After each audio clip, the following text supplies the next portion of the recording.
Richard Mignet, bonjour. Bonjour. Bienvenue à la librairie Dialogue. Alors vous venez aujourd'hui nous présenter Une artiste du sexe, votre dernier roman qui vient de paraître aux éditions Gallimard. Un roman dans lequel Sébastien, le narrateur, est un jeune Américain qui est venu s'installer à Paris pour écrire en français.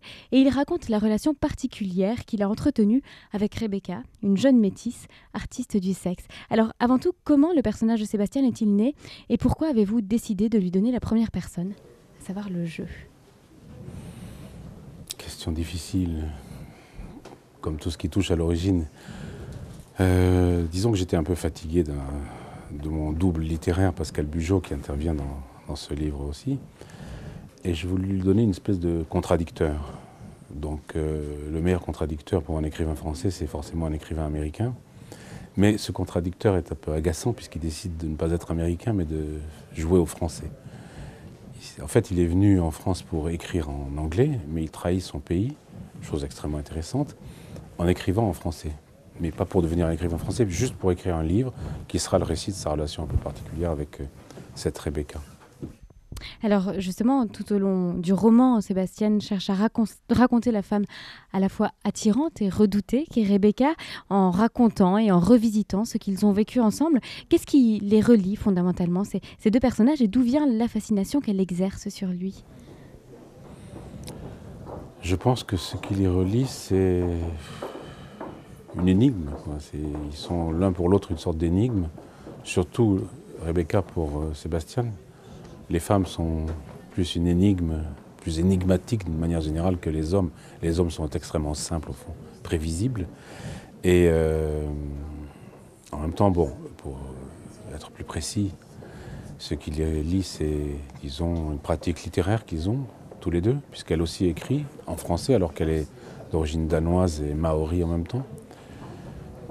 Et probablement aussi une histoire d'amour impossible, comme toutes les histoires d'amour. Donc, vous voyez, ça fait beaucoup de choses négatives qui les lient. Alors, dès les premières pages du roman, Sébastien écrit les mots suivants. « Le français aura peut-être été notre forme d'amour la plus vive, ce dans quoi nous nous serons aimés bien mieux qu'en toute autre langue, voire nos corps mortels. » Alors, pourquoi une telle importance de la langue dans cette relation ? Parce que ce sont deux êtres qui ont fui en quelque sorte leur pays et surtout leur passé. Ils ont chacun un passé un peu difficile.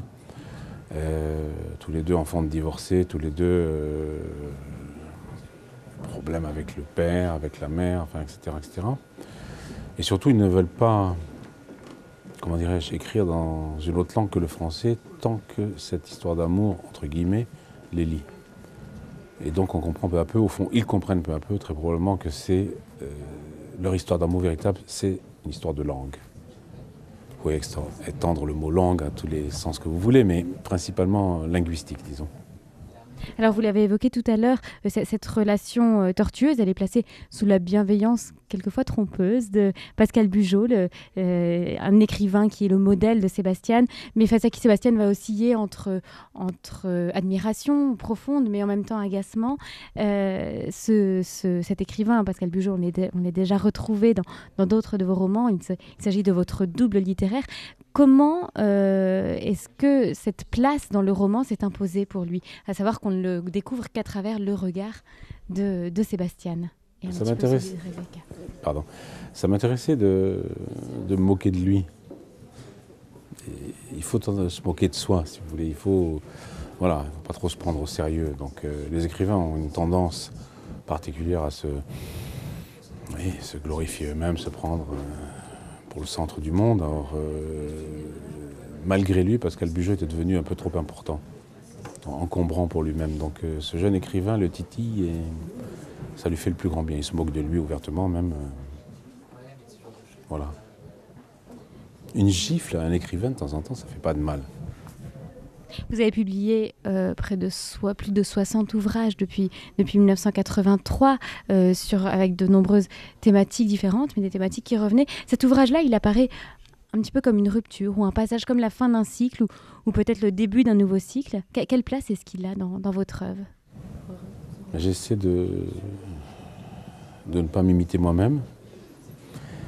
Et peut-être que j'étais fatigué de moi-même et j'avais envie de faire une sorte de coupure. Et il y a deux manières de faire des coupures. Ou bien c'est une coupure violente, une rupture violente, chirurgicale, ou bien c'est une transition. Il me semble que ce livre est un peu un livre de transition qui m'amène, je l'espère, vers autre chose. Quoi, je n'en sais rien, mais vers autre chose, je l'espère.